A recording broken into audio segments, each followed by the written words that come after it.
শুভ দুপুর সমস্ত ইউটিউব বন্ধুদের জানাচ্ছি। আপনারা আমার চ্যানেলটিকে দেখুন, লাইক করুন, সাবস্ক্রাইব করুন, শেয়ার করুন আর কমেন্ট করবেন। কার কেমন লাগলো আমার জানলে আমার একটু উৎসাহটাও বাড়বে। ভালো লাগলো কমেন্ট করবেন, মন্দ লাগলো কমেন্ট করবেন। আজকে করেছি সাদা বাটা মুরগির ঝোল। মুরগিটাকে ম্যারিনেট করে রেখেছিলাম লেবুর রস, আদা বাটা, রসুন বাটা দিয়ে, গোলমরিচের গুঁড়ো দিয়ে, নুন, হলুদ, ধনের গুঁড়ো, জিরের গুঁড়ো দিয়ে, টমেটো কুচি, পেঁয়াজ কুচি দিয়ে ম্যারিনেট করে রেখেছিলাম।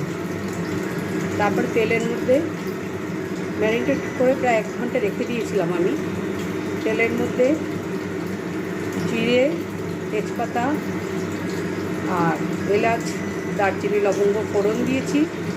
দেওয়ার পরে পেঁয়াজ কুচি দিয়েছি।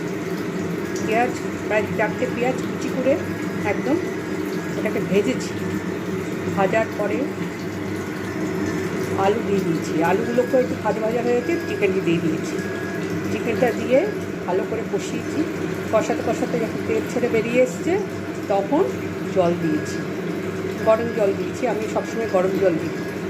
গরম জল দিয়েছি, দিয়ে একটু ঝোল ঝোল করে রেখে দিয়েছি, নামিয়ে রেখেছি।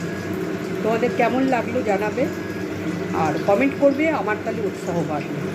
আমার ইচ্ছে করে, তাই বললাম।